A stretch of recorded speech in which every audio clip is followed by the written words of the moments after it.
Très content de vous savoir nombreux branchés scotchés sur nos antennes. Mesdames et messieurs, bonjour, bienvenue dans cette grande édition de vos nouvelles. À la une, l'Union pour la démocratie et les progrès sociaux, Fédération urbaine de Kalemi, Clan Karine a effectué une marche dans la matinée de ce vendredi 7 juillet 2023, allant du stade Benda jusqu'au parquet général du Tanganyika, où ce comité fédéral qui dirige Hassani Alimasi Rossi a été convoqué.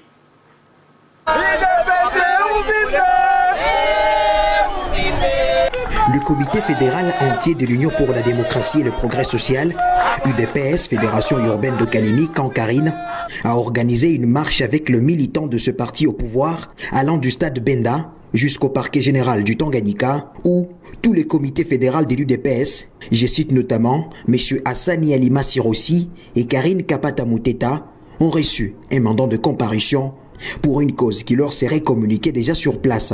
C'est ainsi que ce comité fédéral qui dirige l'IDPS au niveau de Kalemi a bénéficié de l'accompagnement de ses militants jusqu'au parquet général du Tanganyika. Prenant la parole, Karine Kapata Muteta a donné la quintessence de cette activité. C'est tout le comité fédéral de l'IDPS, Fédération urbaine de Kalemi, qui ont reçu les invitations du parquet. Et par rapport à cela, on a reçu le message qui était venu des individus pour dire que Madame le gouverneur Julie Ngungwa Mayuma, qui est récemment réhabilitée par la Cour constitutionnelle, elle a donné l'ordre à son ministre de l'Intérieur, Dieudonné Kasaka, pour envoyer une liste des gens qui sont contre elle ici en province, auxquels ils seront poursuivis à la justice.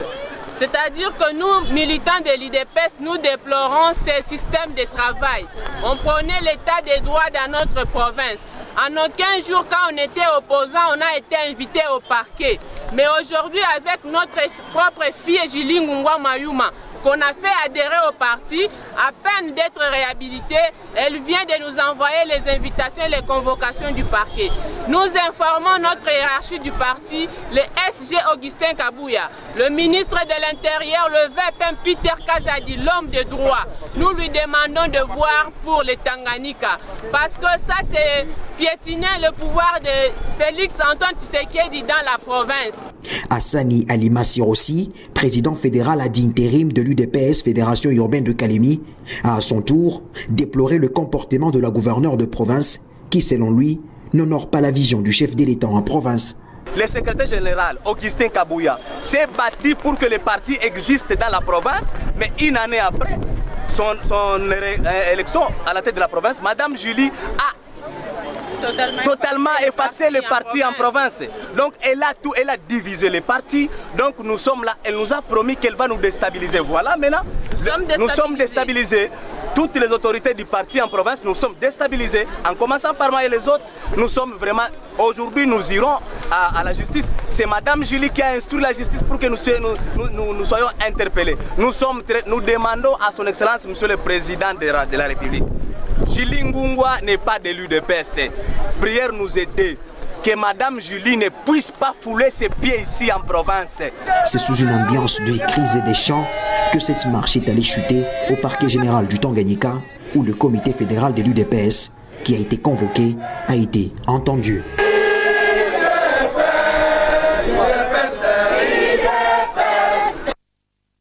Quelle confusion à la déclaration faite par le clan Karine Muteta, selon laquelle Mme Julie Ngungwa ne serait pas reconnue par l'UDPS, Fédération urbaine de Kalemi. Bonheur Makelele a répondu à cette préoccupation. Pour lui, Julie Ngungwa Mayuma est membre de ce parti au pouvoir depuis le 15 décembre 2020 et c'est Karine Muteta, fédérale à l'époque, qui avait signé sur la fiche d'adhésion de l'actuel gouverneur. Monsieur Bonheur Makelele, bonjour. Bonjour, monsieur le journaliste. Dans un speech aujourd'hui, Karine Kapata Muteta, la maire adjointe de la ville de Kalemi, a déclaré ne pas reconnaître Madame le gouverneur comme étant membre de l'UDPS. Qu'est-ce que vous répondez à ces déclarations? Merci, monsieur le journaliste. C'est étonnant de voir une dame qui était à la tête d'une grande fédération comme la nôtre, la Fédération urbaine de Kalemi, de ne pas connaître l'excellence Madame Julie Ngungwa comme membre du parti et membre de la Fédération urbaine de Kalemi. Puisque le jour où Madame était venue s'adhérer, c'est Karine elle-même qui écrivait sur la fiche d'adhésion Et madame, le jour de son adhésion, avait versé un montant de 200 $ dans les mains de Karine. Je vous montre comme preuve. Vous verrez, il y a même l'écriture de madame Karine. C'était en date du 15 décembre 2020. La fiche est là de madame Julie Ngungu, avant qu'elle soit élue comme gouverneur. Elle a été élue comme gouverneur, c'était en 2002. Donc c'était déjà après son adhésion au parti. C'est pour vous dire que Karine peut-être a perdu sa tête, vu que là où elle est, à la mairie, c'est comme si, je dirais, quelqu'un qui est dans un dépôt. Les partis, il n'a plus la même mise sur les partis. C'est comme ça, il se cherche un peu partout. Elle a mal géré les partis. On lui a dit, il a fait 2 ans à la tête du parti. Qu'est-ce qu'il a laissé comme bilan? C'est néant, c'est chaotique. Et je regrette. Je me demande qu'est-ce qu'il va laisser comme bilan là où il est et là où elle est à la mairie. Ça sera catastrophique. Et je l'appelle de ne pas jouer avec l'autorité de notre province et de ne plus jouer avec notre pouvoir. Puisque celle qui gère la province et celle qui gère notre pouvoir dans la province du Tanganyika, c'est une seule personne, pas deux. C'est Excellence Madame le gouverneur Julie Ngungu Mwayuma. Concernant les invitations qui sont venues du parquet, ce n'est pas à peine que Madame Julie a été réhabilitée qu'on nous a envoyé ces invitations. Nous aussi, moi qui vous parle, j'ai reçu ma première invitation, c'était en date du 20 juin. Est-ce que Madame Julie était déjà réhabilitée? Madame et sa bande ont bouffé l'argent du parti. C'est une somme qui avoisinage 40 millions de francs congolais. Vous voyez, donc il y a des fédérations, nous avons des fédérations, il y a la fédération urbaine, il y a la fédération urbaine d'Académie, ainsi que celle de Rirar chapeautée par M. Kivivra. La part de Kivivra, c'est au moins 5 985 000 francs congolais. C'est là où maintenant Kivivra est allé en justice contre cette bande. La bande qui a popularisé notre parti dans la province du Tanganyika. Donc le parti est resté pauvre, tandis que les individus qui géraient les partis sont devenus de plus en plus riches. Vous voyez, avec cette controverse, nous, en tant que défenseurs de l'idéologie de Etienne Tshisekedi, on n'allait pas rester bras croisés. Nous avons pris notre destin en main et le parti aujourd'hui est sur les rails. Monsieur Bonheur Makelele, peut-on dire aujourd'hui que l'UDPS est dans la rue? Le 7 juillet de chaque année est considéré comme la journée internationale dédiée à la langue Kiswahili, une langue parlée dans la majeure partie de l'Afrique de l'Est. À cet effet, notre consoeur Céline Kolongo est allée à la rencontre de Maître Bébis Kitenge qui fustige la moindre importance dans l'apprentissage des Kiswahili dans nos foyers. Aujourd'hui, le 7, c'est effectivement une journée de la langue Swahili. La langue Swahili, c'est d'ailleurs l'une des langues nationales de notre pays. Elle est une langue nationale, mais aujourd'hui, nous commençons à comprendre que les familles commencent à avoir honte d'éduquer leurs enfants à Swahili. On pense qu'aujourd'hui, pour être citadin, il faut parler français.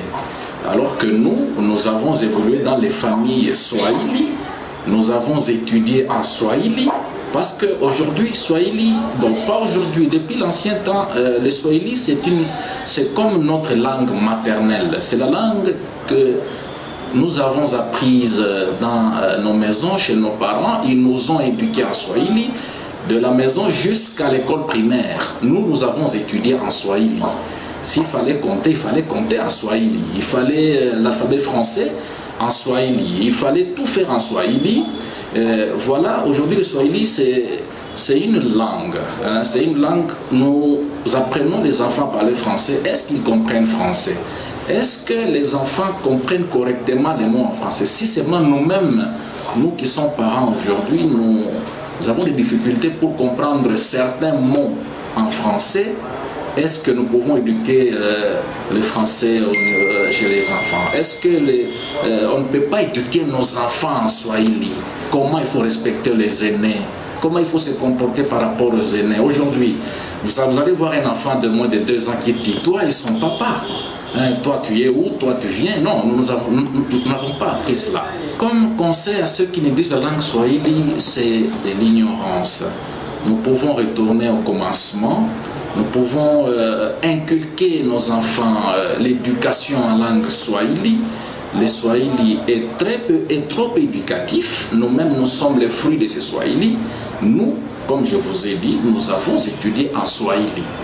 De la première primaire jusqu'en 6e primaire. Nous avons appris le français, c'était au secondaire. Donc, nous pouvons parler swahili. Le swahili n'est pas une langue maudite. Le swahili, c'est une des langues nationales. D'ailleurs, nous conseillerions à tous les coins de la République, comme nous avons les coins qui parlent swahili, qu'on puisse obliger que l'éducation se fasse en swahili. Comme nous avons des coins qui parlent Chiluba, on peut aussi obliger que là-bas, l'éducation soit faite en Chiluba, ou les enseignements. Comme nous avons des zones lingalaphones, s'il faut le dire, on peut aussi demander à ce que l'éducation se fasse en lingala, pour permettre à ce que les enfants puissent bien emmagasiner des choses qu'on leur dit à la maison. Un bébé d'à peu près 4 semaines a été abandonné par sa maman dans la matinée de ce mercredi 5 juillet 2023 dans l'avenue Tumbwe. Selon le chef de cette avenue, M. Kai Kisimba, qui a déploré cet acte qui témoigne l'irresponsabilité, a tout de même précisé que la dame en question n'a toujours pas été retrouvée, mais ce bébé de sexe féminin est en vie. Kai Kisimba a été traduit par Dieudonné Balangardi. Ni msangajizo munene sana, ilifika muma 10 la mchana, mama ule. C'est vraiment quelque chose de surprenant et d'inacceptable. C'était hier vers 10 h, une dame que l'on ignore est venue avec un bébé de sexe féminin qui n'a que quelques semaines depuis sa naissance. Du coup, elle a donné ce bébé à une jeune fille d'une dizaine d'années qui vendait la farine, en lui disant de garder l'enfant pour elle, car elle ne va pas tarder, elle va revenir dans quelques minutes. Depuis 10 h, la maman en question n'est plus revenue jusqu'à 19 h. Essayant de demander si quelqu'un savait par quel chemin cette dame est passée, on n'a pas eu de suite. Cette jeune fille, à qui on a laissé l'enfant, a jugé utile de venir me voir en tant que chef d'avenue.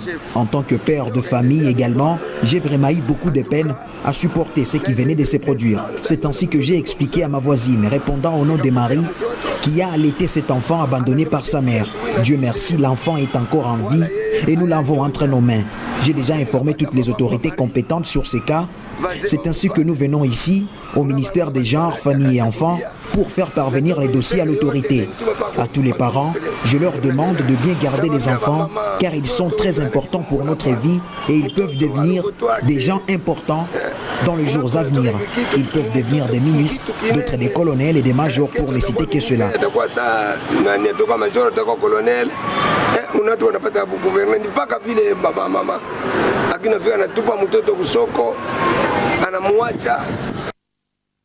Et puis cet acte a également été condamné avec la dernière énergie par Madame les commissaires générales en charge du genre, famille et enfants, Gloria Molimbi Tombwe, qui lors d'une interview avec Dieudonné Balangardi affirmait que toutes les femmes qui seront attrapées en train d'abandonner leurs enfants seront poursuivies. Suivez Gloria Molimbi. Oui, nous avons reçu ce matin un bébé de 2 mois qui a été abandonné dans un marché par sa maman. Sa maman qui a laissé une petite fille qui vendait la farine, soi-disant qu'elle allait acheter des habits pour l'enfant. Et c'est depuis hier que la maman a abandonné son enfant et aujourd'hui la maman n'est pas rentrée jusque-là. On a reçu cet enfant, il y a le chef de quartier de Kamkolongo qui a ramassé cet enfant qui l'a ramené ici chez nous. Oui, pour l'instant, les enquêtes sont en cours. On essaye de chercher les traces de la femme qui a abandonné cet enfant. Oui, on essaie un peu de trouver la maman pour demander pourquoi et savoir pourquoi la maman a abandonné cet enfant. Ce n'est qu'après que le gouvernement provincial pourra se prononcer sur la sociale. Le message que je lance à toutes les femmes de Tanganyika, de prendre leurs responsabilités face à leurs enfants. Quand tu décides, une femme se décide de garder un enfant durant 9 mois, ce n'est pas pour rien.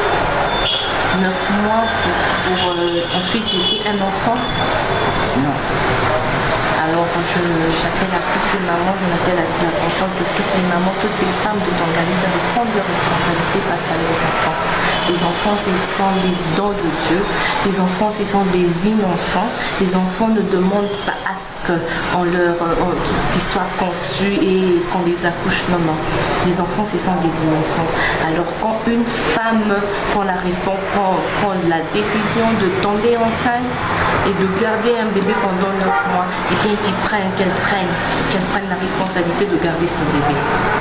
Ici à Tanganyika, nous ne voulons plus ramasser des bébés, nous ne voulons plus ramasser des enfants. Nous refusons cet acte. Nous refusons cet acte et je pense que Madame le gouverneur a entendu, elle a eu ces nouvelles, elle a eu très mal. Elle a eu très mal et elle dit dans sa province, plus maintenant, plus question de ramasser les enfants, plus question. Les femmes ou la femme qui sera surpris en train de jeter un enfant qui sera arrêté et emmené en prison. En tout cas, nous ne tolérons plus qu'un enfant soit ramassé, qu'un enfant soit abandonné par une femme. Vu qu'elle est une femme à la tête de cette province et elle ne veut plus qu'une femme fasse du mal aux enfants. Parce qu'elle protège tout le monde, elle protège sa province et elle ne veut pas que dans sa province qu'il y ait des actes pareils. Et puis, terminons cette édition avec la revue de presse. La rencontre Tshisekedi Cyril Ramaphosa et la réaction de Ferdinand Kabéré sur l'invitation de Joseph Kabila par Denis Kadima sont là les sujets largement commentés par les journaux et médias parus le matin de ce vendredi dans la capitale congolaise. Melchior Katontoulou pour la note des revues de presse.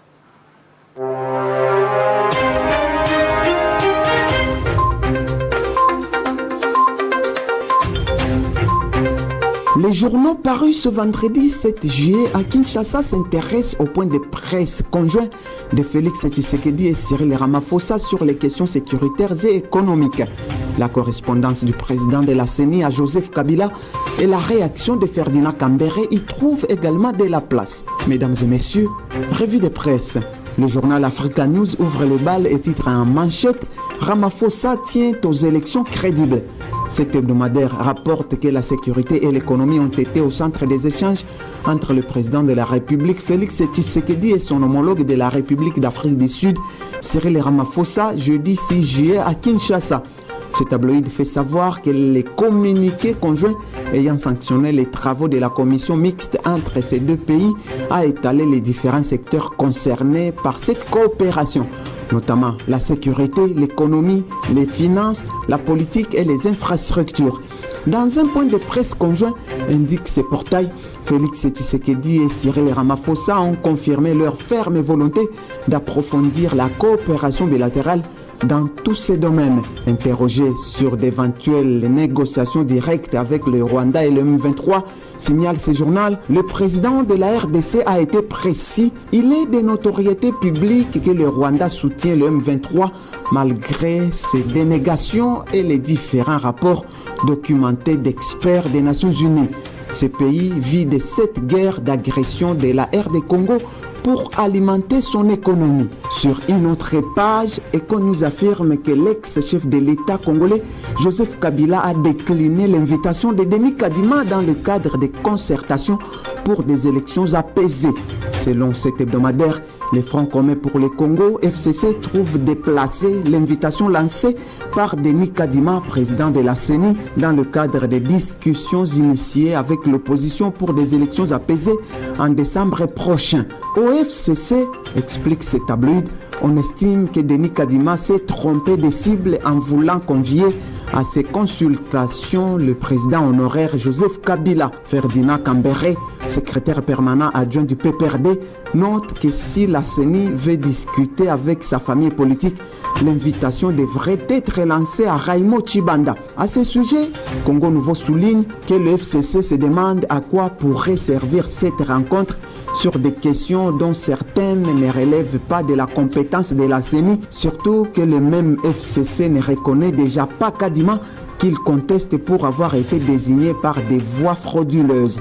Revenant donc sur Kabila, indique cet hebdomadaire, plusieurs internautes se demandent pourquoi Denis Kadima s'est adressé à lui en sa qualité de sénateur à vie pour des consultations qui concernent l'opposition. On estime en effet que ce sont deux statuts distincts pour la personne de Joseph Kabila. Correspondance de Denis Kadima à Joseph Kabila, l'auteur n'a ni compétence ni qualité, a affirmé Ferdinand Kambere, cité par actualité.cd. Ferdinand Kambere, secrétaire permanent adjoint du PPRD, indique en outre que Denis Kadima n'a pas qualité de mener une telle démarche auprès de Joseph Kabila. Cette correspondance est réputée non écrite, non existante, parce que la personne, l'auteur, n'a ni compétence ni qualité. Il doit d'abord être compétent. Un président d'une CENI contestée par nous, quel est ce pouvoir qu'il a pour commencer à inviter les gens du FCC alors qu'il sait bien que le FCC le conteste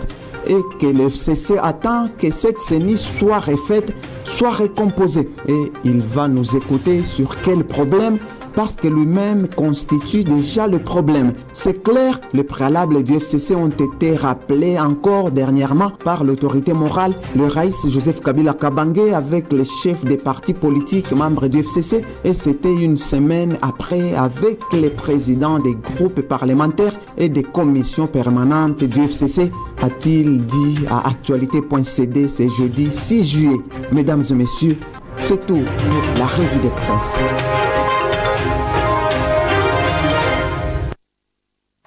Voilà, mesdames et messieurs, comme vous l'avez compris, c'est par là que nous bouclons complètement ce journal.